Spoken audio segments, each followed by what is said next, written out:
Greetings, empowered investors. Got a whole bunch of things to cover with you today. But first, some very sad news. And this is my beloved dog for the last 13 years. Coco passed away. A lot of you knew her. She attended all of our conferences, all of them, except the last one.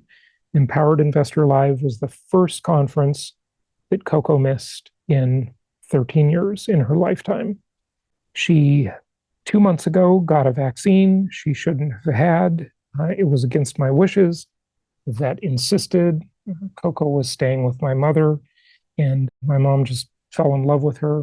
And I didn't update her vaccines because the vet told me not to, because it would trigger her autoimmune response. And, I had treated her for that over the years and spent a lot of money on that. And the vet insisted that she get this vaccine, and 2 months later, the dog is dead.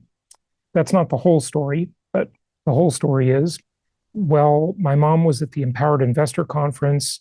Coco was playing ball, and she hurt herself a little bit. Not a big deal. She kind of twisted her hind leg a little bit, and so my mom took her to the vet, and the vet gave her a painkiller.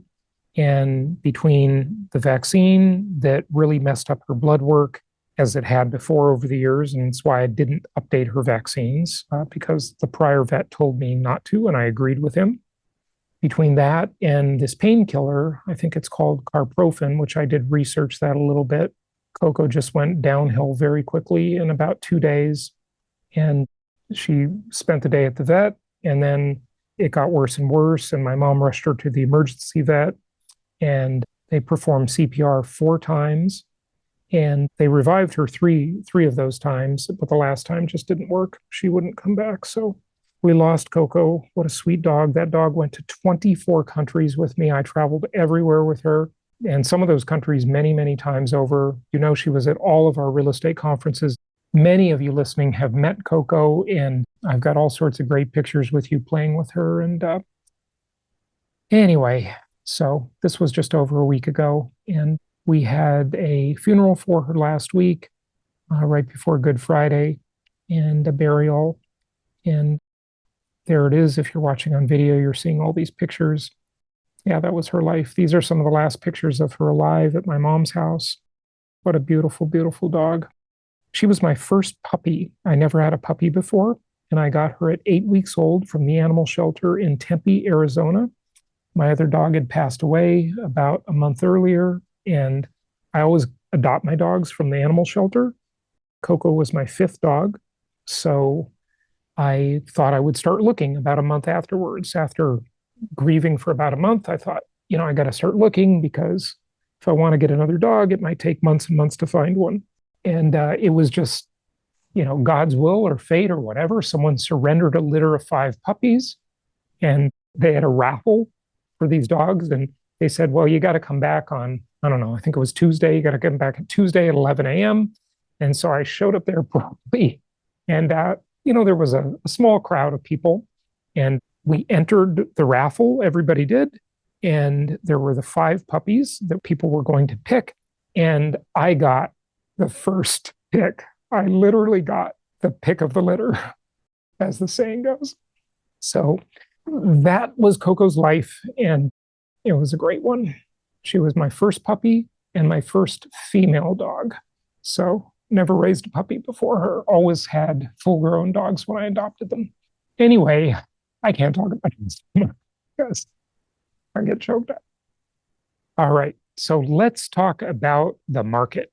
And with the way the market is now, having been just very flat and boring for the past year and a half. I mean, someone would argue even longer than that, maybe 2 years. Interest rate spikes 3 years ago, and a very just kind of boring, flat market that's not exciting to anybody at all.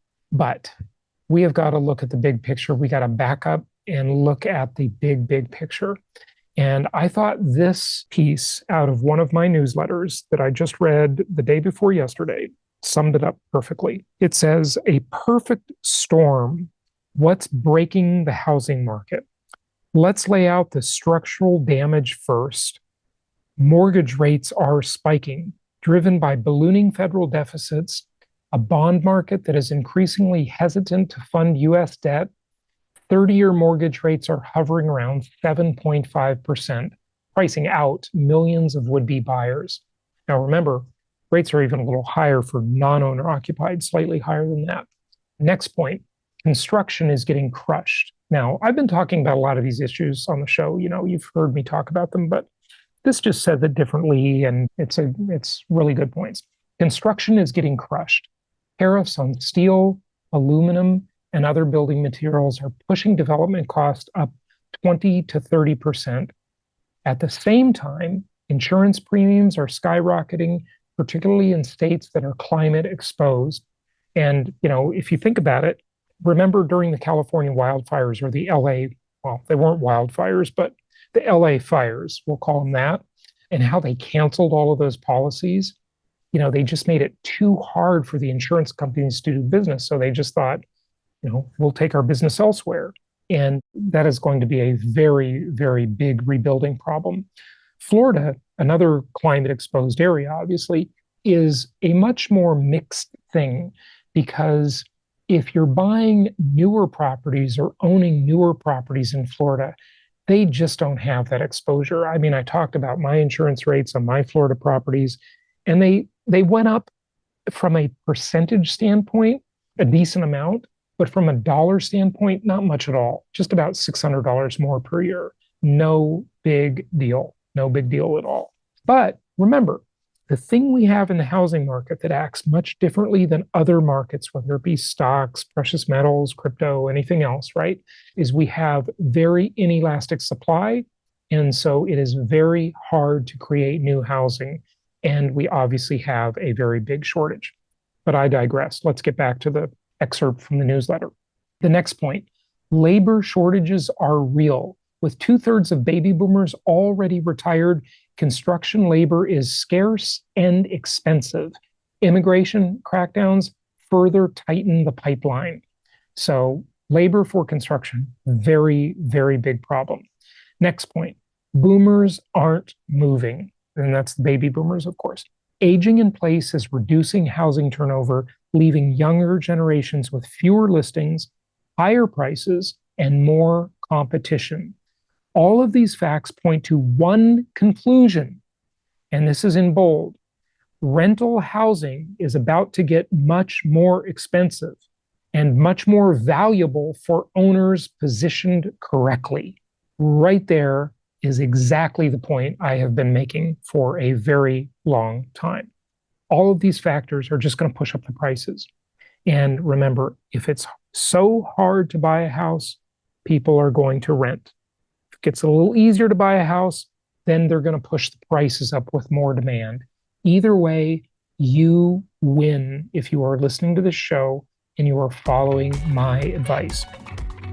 Have you ever wondered how the top real estate investors consistently find the best deals before anybody else? Well, listen up, because this can transform how you invest. I'm excited to share something that's revolutionizing the real estate game. It's called Connected Investors. This is a really cool platform that gives you access to all of the property records nationwide. Truly amazing. It's not just a platform, though. It's a secret weapon. It does a whole bunch of things besides the property data. It's a social network as well. It's built by successful real estate investors for real estate investors. Find off-market deals instantly, access accurate ownership contact info, make smart data-driven decisions, and secure funding for your deals from a vast network of private and hard money lenders. Whether you're a beginner or a pro, Connected Investors is your go-to tool for smarter, faster, and more efficient investing. Try a 7-day free trial at jasonhartman.com/connected. Again, that's jasonhartman.com/connected. And let us know how much you love this software. Okay, I want to show you how you can debunk some of these boomers and how they really mislead people. So this guy, Darth Powell, like Darth Vader and Jerome Powell, I guess, is on Twitter, and he's very active there. And occasionally he posts some good things, but he's the ultimate doomer. And on April 18th, he posted this: Phoenix, Arizona housing listings going effing parabolic. Now over 26,000 homes for sale in the greater Phoenix area. Well, first of all, let's remember that Phoenix is the largest capital city in the United States, over 6 million people, right? In the metro, right? But the actual Phoenix itself is not that big. And we'll go over those population stats in just a moment. So listings, parabolic, right? Doom is upon us. And I say, compared to what? And he says, the last 14 years. And I say, that is, now this guy used to troll me quite a bit. And his buddy, I think it was also him who had another account who would troll me quite a bit. I said, this is very misleading because the population of the United States and the population of Phoenix has increased dramatically over 14 years. If your statistics were accurate, you would do this on a per capita basis. Guess what he said? Nothing. No response at all. So that's when you know you won the argument, when there's no comeback, right? But here are the charts. Here's the actual data. Here are the facts. So 14 years ago, the population of Phoenix was 4,253,485 people in 2011. And this is from the Fred website, the St. Louis Federal Reserve. He's always posting charts from that site, okay? And, everybody uses that site. So here we are last year. This isn't even totally current. It's just to the end of last year. At the end of last year, the population was 5,186,958 people. That's an additional 937,000 people. Call it 1 million people for round numbers. Now, I would have done a full analysis here, but I don't have the MLS data from 14 years ago. According to him, it's way up from 14 years ago. I'm sure it is. There's a lot more people. I mean, the whole market is 1 million people larger than it used to be 14 years ago. Of course, there should be more listings. Now, I'm not saying Phoenix is the greatest market. I mean, there are deals. It's a boom bust market. Okay. This market is I would call it a hybrid market in the past, but now I'd call it just a cyclical market. There is just so much desire to live in a place like that that's, reasonably priced, but not California prices. Okay. So this is a market that we've been in and out of over the years many times. Again, we're area agnostic. So we go where the deals make sense at the time. And when they don't make sense, we stop recommending those deals. Now, we do have a little bit of Phoenix inventory, actually, and when I say Phoenix, I'm talking the greater metro area, right? We do have a little bit of inventory there in some selected pockets. So reach out to your investment counselor if you want to know more about those properties, and we'll be glad to help you with those. Or in any of our markets from Tennessee to Alabama to Florida, and Florida, some markets, a little over speculated, right? We've talked about that. But we've got lots of markets all around the country, and we're area agnostic, but you should be investing. Now, this is the same source he cited on Twitter. This is the Cromford report, okay? We've had them on the show a couple of times over the years, and they have some interesting data. They only really do the Phoenix market. So, unfortunately, they're not doing national stuff, at least last time I checked with them. And here they have what they call a supply index and a demand index. And this is April 1st this year, right? So it's very recent. And you can see how this goes back to 2001, where that was their baseline, where they call it a 100, where it's a balanced inventory, right? And you can see how, if you're looking on video, the supply during the Great Recession got way out of hand. That's the blue line here. I mean, it was just enormous amount of supply, the highest ever, and the demand got really, really low and really, really bad. And then it kind of trudges along during through the years, and you see that the demand got really high during the COVID era. The supply got really low. We all know that. That's no secret. But right now, it's almost at equilibrium. Okay. The problem is, Okay. And here's a thing that I constantly hear from people.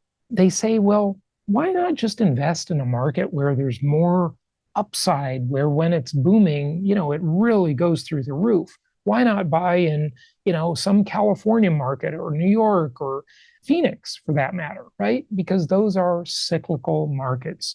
They have glorious highs and really ugly lows. The problem is this. Here is the problem.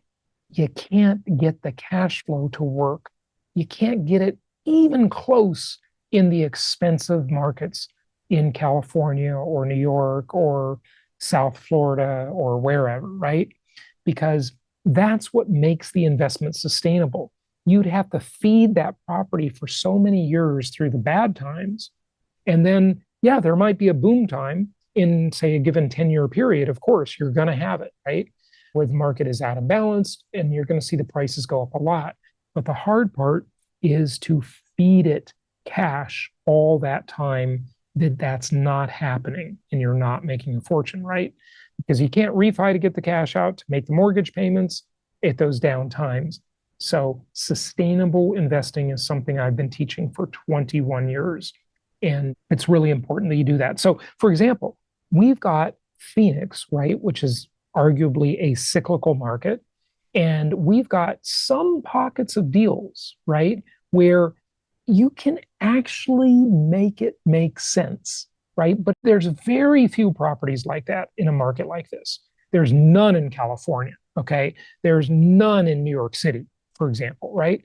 In any expensive markets, Miami, right? In expensive Miami market, nothing will work. But here, you can play the linear cyclical thing from the best of both worlds. Okay. I mean, it's not the best in terms of cash flow, but you can do it. You can pull it off. Okay. So reach out to us through jasonhartman.com or call our investment counselors 714-820-4200 and just press 2 and it'll route you to one of our investment counselors and they'll help you with this market or any of our other markets. Okay. So here is another doomer, right? Jim Cramer. You're all familiar with him, of course. We've profiled his stuff over the years. Of course, he's talking about the stock market, not the housing market. But the New York Post cited one of his quotes here and what he was talking about. It says, CNBC host Jim Cramer warns of Black Monday market crash over Trump tariffs, rivaling the record 1987 collapse, right? That was the Black Monday in 1987, right? And what happened? A bunch of people probably sold their stocks and listened to Cramer. And the market rallied over 10% in the next trading session. This is exactly the type of information on financial media that tricks investors into making poor decisions during volatile times. These moments that should prompt you to ask yourself, am I dumb money? Okay, don't be the dumb money. Stick with a sensible long-term thing. And of course, we think the stock market is organized crime. We all know that. We all probably have stocks, but it's an insider's game. But anyway, it's just a comparison there.